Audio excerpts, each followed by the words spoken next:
Hello, today we'll be looking at the following question from the OCR Mathematics past papers. Take a read of the question, have a go, pause the video. Alright, so we have this equation here, find the coordinates at which the tangent is parallel to the y-axis. So parallel to the y-axis. So what would that mean? Parallel to y. Is this going to be dy over dx equals 0? Or dx over dy equals 0? So I think, right, well, when we have dy of dx equals 0, we have, what sort of point do we have? We have a point which is flat, or it's parallel to the x-axis, isn't it? So this is dy over dx equals 0. So if it's the other way around, if it's vertical instead, right, it's going to be dx over dy equals 0. So that's what we're looking for, a situation where we have dx over dy equals 0. How can we get dx over dy? Right, well, what could we do to this expression? It seems we've got a mixture of x and y, it's a bit confusing. What could we use? We could use implicit differentiation. Now, do we need to d over dx or d over dy this expression? Right, it actually does not matter. If you do an expression, at some point you get dy over dx equals blah, blah, blah. Say you're after dx over dy, what can you do? Right, you can just find the reciprocal of the left-hand side. That will give you dx over dy. So I take the reciprocal of it as you see it, almost like a fraction. And what do? Right, you do the same to the right-hand side as well. Take the reciprocal, and you'll get dx over dy. If you had, for any reason, got a dy over dx in your process. So we're after dx over dy. Why might I say to d over dy this instead of d over dx it? Right, so if we d over dy, it's perhaps a bit easier because, right, the y's seem to be inside other functions, and so we don't have to remember to also do the added chain rule part, which we'd have to do if we were doing d over dx. We'd have to do d over dx for each of those. So if we d over dy this, what do we get? Right, well, that first term x sine y, oh, yikes, that's going to have to be d over dy, the x. So we have actually a product, don't we? A product and a composition there. So, a product, and if we do over dy, it's basically just normal differentiation of that sine y. We call that u of y and that v of y. What do we get then? So, right, we need u dash v plus v dash u using the product rule, right? Because we have a product of two simple functions. So u dash, so with respect to y, we get, so dx over dy as we said. What about v? That will be, just v, so sine y. And what about plus v dash u? Alright, so sine y, right, differentiate that. Cos y simply. Do we need to do dy over dx? No, because we're just d over dy. So just with respect to the variable that we see. And what next? Times u. So what's that going to be? Just x. Right, so cos y times x. I'll just write plus x cos y here. So we've done plus u v dash, if you like. Right. Cool. So what can we do next? Right, similar idea, plus cos 2y. So that's going to be obviously minus sine 2y, right? Because it's minus sine when you differentiate. Yes, it is minus sine, but it's something else. We also need to differentiate the 2y with respect to y. So we have overall 2. So you have 2 negative sine 2y, if you like, overall. So it's minus 2 sine 2y. And equals 5 over 2, right? No, we also differentiate the right-hand side. So we're differentiating both sides equal to 0, simply. Right. So I've got this expression. We've got d over dx over dy sine y plus x cos y. To save some writing, I might just imagine those brackets aren't there, or just scrub them out. Say, oh look, no need for them to be there. So what we're aiming to do now, right, we need to arrange for dx over dy. I don't think that's what we're interested in. So dx over dy over dy sine y. Try and get closer to that. Right, that's equal to 2 sine 2y and minus x cos y. What next? Alright, so dx over dy equals 2 sine 2y minus x cos y over sine y. So that is our dx over dy term. So how's that going to be useful then? So our dx over dy term, how can that help us? Right, we're interested in when that is 0, aren't we? We're interested in when that's 0. So when is that 0? So I'll just write those out. So if dx over dy equals 0, then what follows? Right, we'll have, so 2 sine 2y minus x cos y over sine y. Let me write that more nicely. Cos y. Cool. Alright, and that's equal to 0. What can we say therefore? Oh, well, we can simply multiply by sine y. So it's just a numerator. 2 sine 2y minus x cos y equals 0. Can we factorize this to solve it? Or find some solutions? Right, it's going to be tricky, isn't it? Why? Right, because we've got this 2y here, but we've got this y here. Is there any way we could deal with that issue? Right, well, we can rewrite. Which one of these could we rewrite in a different way? How can we go from 2y to y or vice versa? Right, it might be easier to break down sine 2y into trig functions of just y. How do we do that? Using compound angle formulae or double angle formulae. So we get 2 sine y cos y, which you should be able to remember by now, minus x cos y equals 0.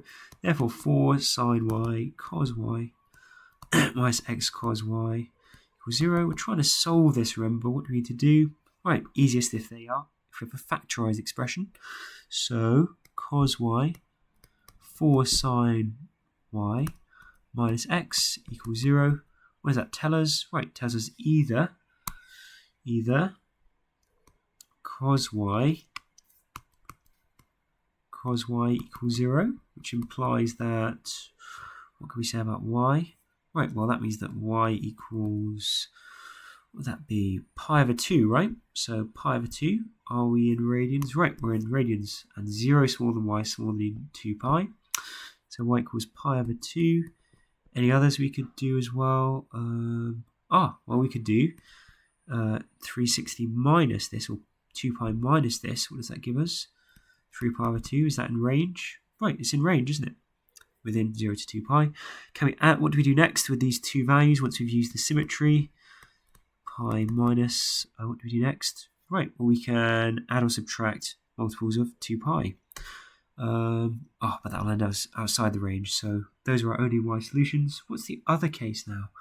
It was or 4 sine y minus x is equal to 0, which implies that, right, x equals 4 sine y.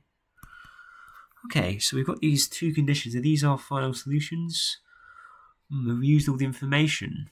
Right, we haven't used the additional information that for these points where dx over dy is 0 must also be true if those points lie on the curve. If it's a point that is on the curve, right, those coordinates must also satisfy the original equation, not just satisfy dx over dy equals 0. So if they satisfy the original equation as well, then what can we do with these new expressions? Right, we can actually use them, can't we? So we say if y equals pi over 2, what can we say using the initial equation? Right, x sine pi over 2, or, right, so x sine pi over 2, x sine pi over 2 plus cos 2 times pi over 2 .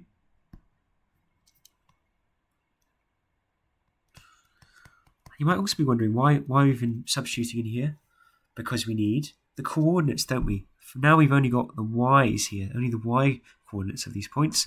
How are we going to find the x's? Right, find another equation that satisfies. Find another equation that we can sub these y values in to find x. So we know that that's equal to 5 over 2. What can we do with that? Can we simplify? Right, x sine pi over 2, what would that be? Just x times 1, so x plus cos 2 times pi over 2. Cos pi, what's that going to be? Think about the graph or use a calculator. Right, that'd be equal to -1. So -1 is equal to 5 over 2. What does that tell us? X equals 7 over 2. So x equals 7 over 2. What does that tell us? Right, well, first of all, x equals 7 over 2. Is that fine?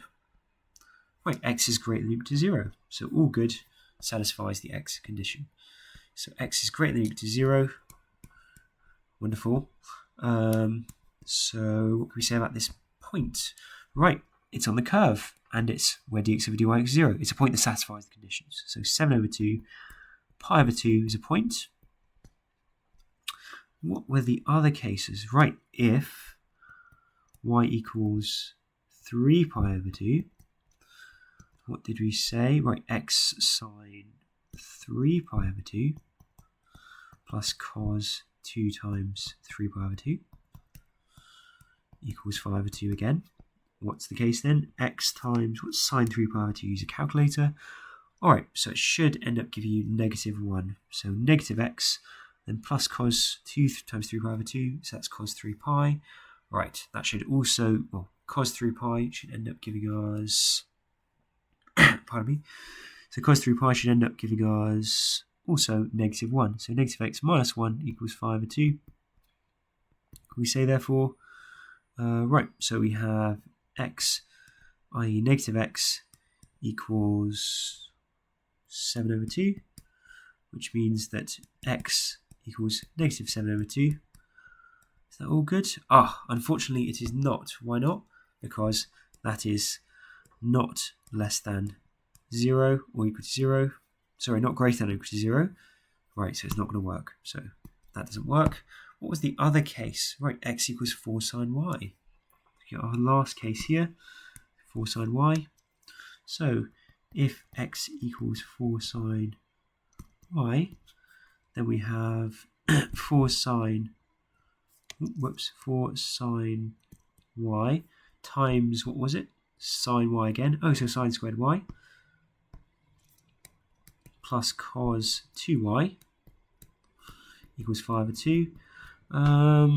Looks like we've got a variable of y. What are we trying to do? Right, we're trying to actually solve this for y, aren't we? Trying to find the y coordinate.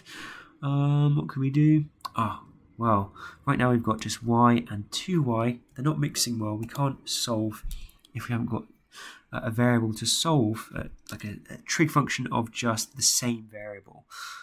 So how can we make them match? Right, maybe we could do the same as last time. We could split one of these. Let's split the 2y term so we get something in terms of y using double angle formulae. So cos 2y, what's that equal to?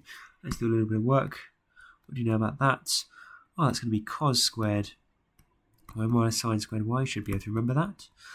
What might be useful to do? We'd still have cos, wouldn't we? We have sine, but cos here. How can we deal with that issue? Right, we can write cos squared y as 1 minus sine squared y. So 1 minus sine squared y minus sine squared y, which you might have also remembered as equal to 1 minus 2 sine squared y. Sine squared y. Right, so we know that's equal to 1 minus 2 sine squared y. How can that help? Let's write it down. So what do we have? We have 4 sine squared y plus 1 minus 2 sine squared y equals 5 over 2. What can we say therefore? Alright, so that's going to be 3 over 2 equals 2 sine squared y. So sine squared y is equal to 3 over 4. What can we do from there? Alright, well we could solve differently, or we could simply take the positive or negative root. Sine y equals plus or minus root 3 over 4. What does that get us? Right, we can simplify this too simply. Plus or minus root 3 over root 4, or just 2. So plus or minus overall root 3 over 2. So if that's the case, what can we say about y? Right, we can solve for y, can't we, and say y therefore equals, what will it be? Root plus minus root 3 over 2.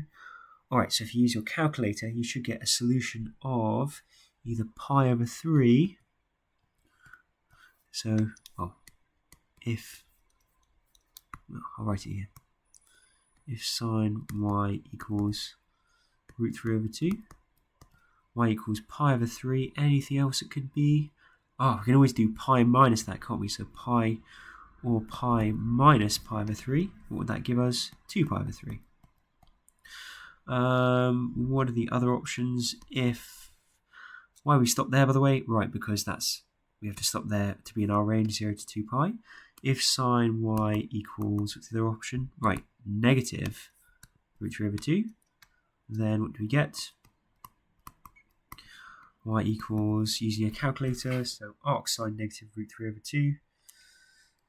Negative root 3 over 2 divided by 2. What does that give us? Right, negative pi over 3. Negative pi over 3 this time. Could probably remember that as well. And what else can we say about this? Well, we could also do pi minus this, which will give us another value. What would that give us? 4 pi over 3. So these are our two values? No, because this one is negative. We need to be in 0 to 2 pi. What can we do with this value? Right, we can add on 2 pi. What do we get? 5 pi over 3. So this one doesn't work, but those two do. So we've got our 4 y values so far. What can we do with those? Right, we need to find the corresponding x values. So x is equal to 4 sine y. So x is equal to 4 sine y. Oh, well, it looks like, in fact, so what can we say about x in this case? If sine y equals root 3 over 2, we just use that value of sine y, don't we? Can't we straight away?